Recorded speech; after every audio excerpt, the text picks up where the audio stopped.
Welcome back, and in this segment we're going to talk about the Egyptian-American relations in light of the latest phone call between President Abdel Fattah el-Sisi and US President Donald Trump, which according to the presidency statement following the phone call, that during the phone call the two presidents, they expressed their keenness on consolidating bilateral relations in terms of security, fighting terrorism, and economic ties. And we will be looking into this topic and more. With us today and joined with us in the studio is Dr. Youssef Mazhar, and he's a member of the Egyptian Council for Foreign Affairs, to elaborate on that topic. Good morning, Dr. Youssef. Good morning. Dr. Youssef, the first day that Donald Trump came to power, we found that the United States and now the whole world is being shocked by his decisions. So in light of these decisions, if you talk about the economic level, how do you see the effect of these decisions on the economic markets? All right. Let us see how do we hear or know about his decisions. It can be by an executive order. That means he is signing a document in which he has stated a certain position, which happens now almost every day in about one or two different sectors. This is a very comprehensive and detailed direction that he has stated all along. Other directions come from his statements in meetings or his talks with people, etc. Now, the way we see it is that he is very hard worker, of course. He's there at the office very early in the morning, and he's got a very steady load of work, which comes in directives, comes in these statements, and also in the meeting of groups of people. Now, you will notice that he has, for example, got to meet all the automobile manufacturers, the American automobile manufacturers, which are mostly in Detroit, up in the north. These are American multinationals, large auto producers. And when he gets this group together, and only yesterday he got another group together, which let's see, we can call the IT companies. I know we've got a bit of sensitivity talking about particular names, but the groups of the people that we see in our computers, etc. Now, so a directive goes out and it should be implemented. But also there's a meeting. In the meeting, we don't know exactly what happened. We only know that he has asked, for example, the American auto manufacturers, that he's standing with them and that he's going to support them. And he wants to make sure that they are ready to take over and they will get all the support. That means, in his vision, autos should be made in the United States. They should be made where they've always been made since the invention of the automobile, up in Detroit and Michigan and these places. And we don't know exactly what happened in these meetings. But let us take one, because, to talk in general, then we're not getting anywhere. Let's take about making cars. These four large auto manufacturers are also multinational. And they have, over time, decided that the best thing is not only to build cars in America, because American cars are bigger consumer, they're used to highways, they're used to cheaper fuel, etc. So they have sold out their production, or they've started production everywhere. Mexico, number one, around. Then the Far East, even in the Middle East. We had an American manufacturer here in Alexandria, even during World War II. So you can, and China.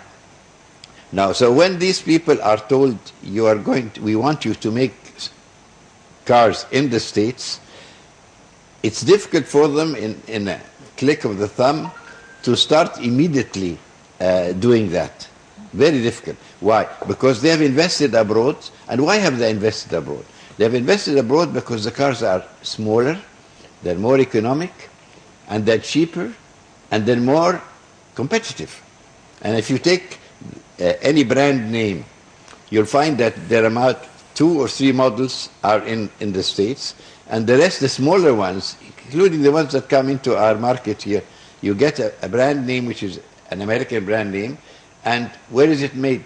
It's made in China Korea. or Korea. Or it's even made in Malaysia. It's, I understand.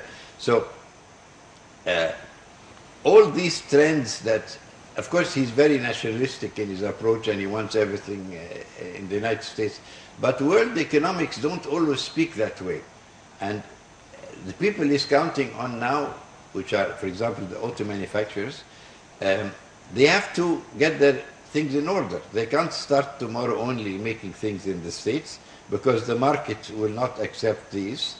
And if Trump puts his customs duties on the imports, it will be on American multinationals working outside and bringing in their products. So that means that the American consumer might be paying the original price plus customs. Yeah. So it's a very complex situation. The thing is now, is he going to be able to pass everything as rigid as he wants? Mm-hmm. No production, more American production, etc., etc. Or is this policy and will be adapted to according to which his own American companies will say, look, we're suffering. What are we going to do with all our investments abroad? We're unable to bring them into the United States because of the custom duties. Mm-hmm. What I have seen is that he's very strict in his ideas, in his signatures. But I noticed, for example, when the British Prime Minister met him, as a result of the talks, the face-to-face talks, there were many things were eased off. It became more friendly. So with a bit of human behavior, maybe he's very hard line now because that was his policy when he went on to the ballots. Maybe with each case as it materializes, maybe there is enough sense there to adjust so that it is really beneficial. And that's only in the question of manufacturing. Now I'll took only one sector. Now there's another sector, the other sector which is the IT sector. Mm-hmm. The IT sector is all the names, you're both sitting here with tabs, all your programs originate somehow or other out of the United States or from Silicon Valley. And these are also multinationals to a very large extent. They're also not looking only for cheaper markets. They are in every single market. The same tab that you're using is used by somebody in Hong Kong and is used by somebody in China and used somebody in India, even though India is trying to. So you can speak very nationalistically but be very proud, which is good, I suppose. But I think it will need a lot of adjustment. A lot of adjustment because the same person who's got here an Uncle Sam's hat on his head, he still has also got another hat when he's making things in China. And he's put a lot of money in China. Mm-hmm. Yes. This is more or less a quick resume of the first point. Okay. Now, how do you see Trump or the United States now refraining from the Asia-Pacific, the TPP accord? Well, the president now has got the idea that all these different agreements that's his own opinion, which is to a large extent true, that all these agreements, he sees them as benefiting more the other parties than the United States itself. So he's very worried about those. He's also worried that there are so many of them over the Pacific, over the border, Europe. So I think what he's trying to do, and I see this trend, is number one, try and stop everything that's happening. And that's what happened with immigration. I'm not jumping, but just to see the pattern. With immigration, just said, okay, there are so many countries that have problems with us, so we don't want anybody from there. Now, when he was challenged by that, also by the media is, the media has been rather outward towards that. You see the statements are softening up a bit. They said first, it's temporary. When we heard it the first time, it was nobody. Then we heard it was temporary. Then we heard it was 90 days. Okay, so it's like I have to do something now because I'm worried, because if I don't do something now, there might be some security and there might be a problem in the States. So safe side, stop it. But what I also see is that these actions are not really so well calculated, the side effects of everything. It's not, I mean, if you say you're going to stop somebody at the border, you know what that means? There are in New York airport, there are maybe hundreds of flights a day, and they're landing one after the other. And you know, when there's only one plane that is late, not, if you, with normal, no security at all, everything clogs up. So I think there's a bit of a lack of forecasting. Okay, the intention might be sound, might be good, but maybe there's not enough time. Maybe they are so worried that, and he promised so much that he wants to get everything. And you know, I personally think that because we all worked, I worked in the private sector, I worked in business, I worked for the government. It's not exactly the same thing. In your own business, you can take decisions which are going to be adhered to because this is my domain. I know, and I will take. Governments, especially democratic governments, where you get senates and you get, in England, House of Commons and the House of Lords. This is a very intricate mesh. So to steer a country through is difficult. You can take a decision, but whether you have studied all the side effects, I think that's the problem at the moment. But sir, since he took office, he made a shaking status to his community. Most of the Americans now, of course, except those who elected him, are against his decisions and are against his way of thinking. So how do you see the future of Trump? I'm not saying on the political level, but on all stages. Look, it's a difficult question, and it's a bit unfair for me to answer it. Don't forget that if you talk about how it will affect Egypt, which probably come up. Now, I can say a lot about manufacturing and industry, etc. I can see also about travel bans, etc. I can see that. Now, I think that we have got a lot of homework to do in Egypt. Every day there are tons of decisions which are signed by the president. Each one has got enormous repercussions. I mean, just the question of the refugees, the questions of the visas. Now, when you say, I'm going to have 7, it's not only 7. If you take one country of them, of course, Syria, he said, out completely. Now, each one of those, there are different ways to get into states. There's a green card, there's a visa, there's a business visa, there is studies, there are experts, there are all sorts of things. So when you say stop, you're stopping about 10 different kinds. So I've got, let's say, a visa from the local Cairo embassy, and I want to get on a plane. If my country was on the list, they would not let me board the plane.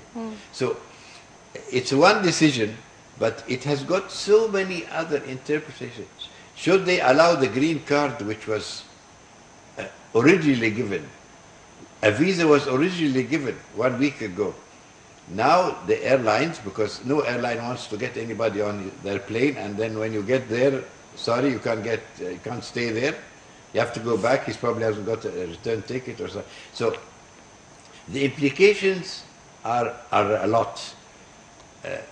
Who's following the implications? The White House, of course, with a group of people, chosen people.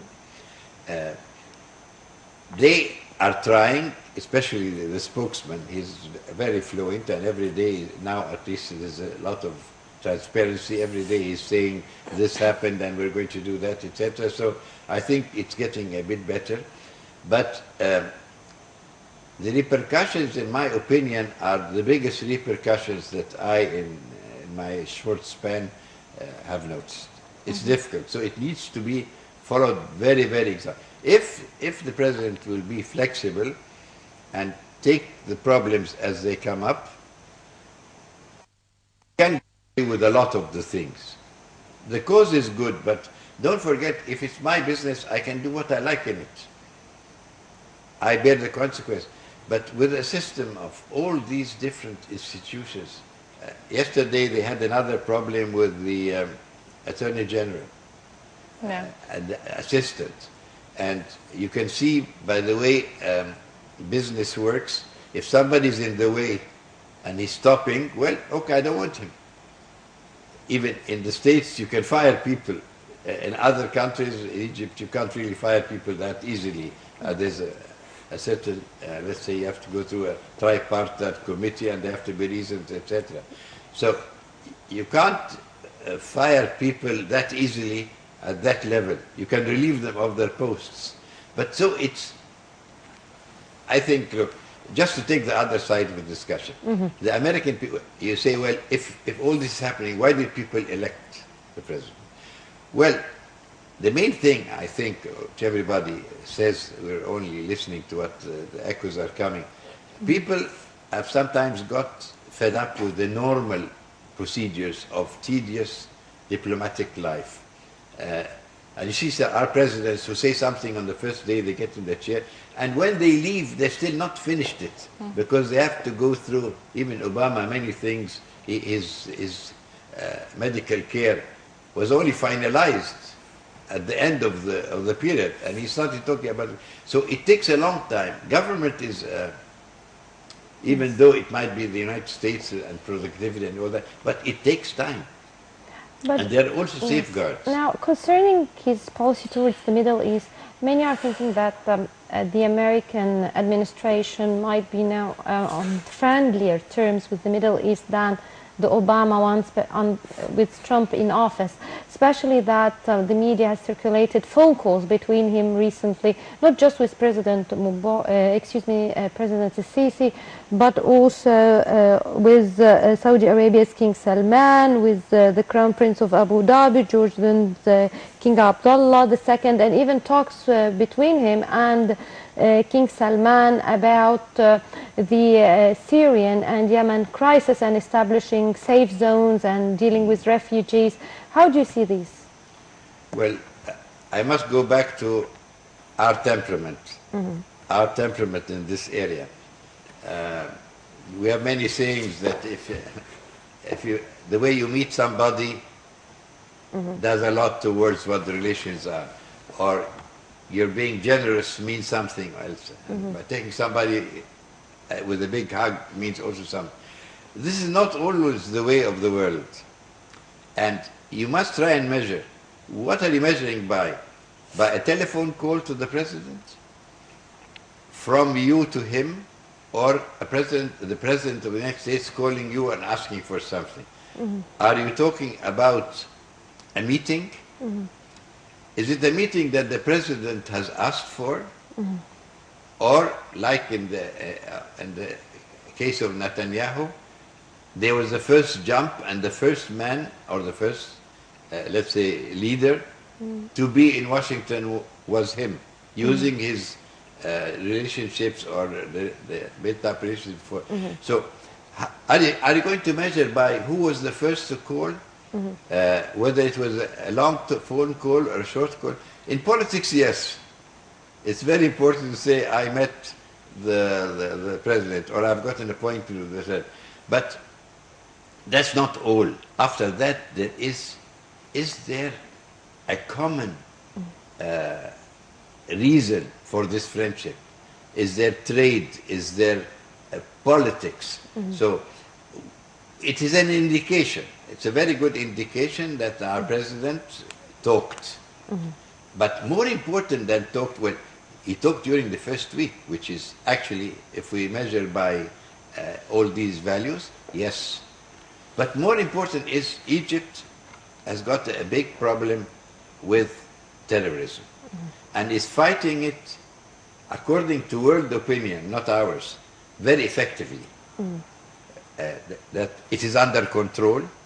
It has not disturbed the country to the extent of our neighbors. So this is very interesting for a country like the United States. Now that when Sisi told them, our President Sisi told them, be careful, you might have terrorism in your backyard, they were laughing. And it happened. It happened in France, it happened in the States more than once, etc. So you are now becoming acknowledged as a person and as politics which are forward-looking. The solutions we are taking are very acceptable. Don't forget, look how many Syrian refugees are here. Did anybody hear this big mess that they have in Europe? Did you hear about fences and barbed wire and people taking back and long queues of people not having anything to eat? It was handled, it was absorbed by this society without any burst, without prohibition, without telling people get out. There are nearly between 500,000 or more Sudanese in Egypt. They have been sort of melted into the society. So I think the West and the United States are looking at, okay, look, this country has been able to solve these problems of immigrants, to a large extent the problem of terrorism.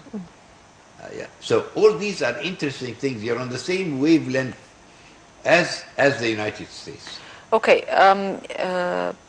Some sources said that in the future, adding to the 7 countries that was banned from traveling to the United States, might be in the future Egypt and Saudi Arabia will be added to the list. So how it will be the case in the future if this happened? Look, first of all, you must see what's the probability.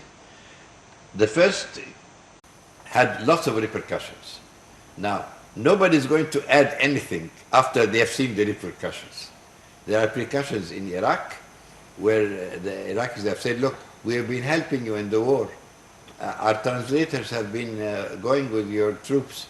We have fought along with you. Now you tell us not to come to your country. So the test of bringing out these 7 has shown there is dangers in this. I doubt that after seeing all this and all the disruption that they will add just haphazardly. Besides, at the moment they're saying it's not our list. It's Obama's list.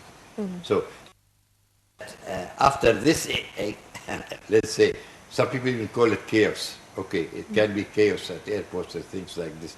If after all that you still want to add, and add for what? You have got lots in common now with the United States, more than we ever had for a long time.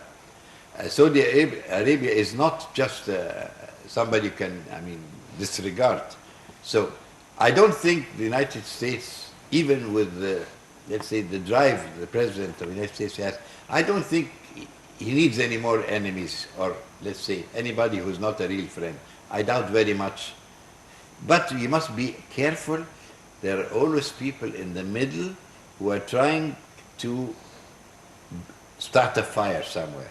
So if there's a problem, people can cause a problem internally.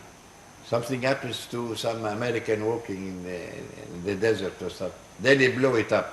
But I doubt that anybody in his right mood will aggravate more parts of the world and aggravate 2 countries, the ones you've mentioned, for example, 2 countries who are really very important, and also are not antagonistic to the states at all.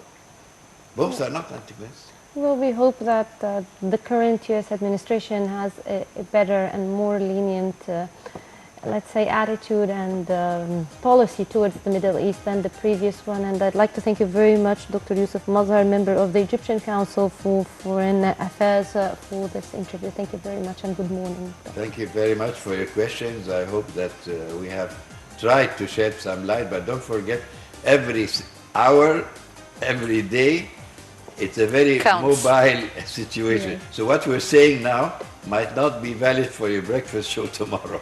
Well, that's why we have you. We can always have you tomorrow and or after tomorrow when you. things change as well. That's very nice. But Thank you, sir, very get much. a lot of, Thank you, of sir. ideas and opinions. And at the end, of course, if we are foreign affairs, it is Egyptian American Chamber of Commerce. They are all looking at this. Of course. So I think we're Thank you, good. sir, very much. And now we are moving to a quick break, so please stay tuned.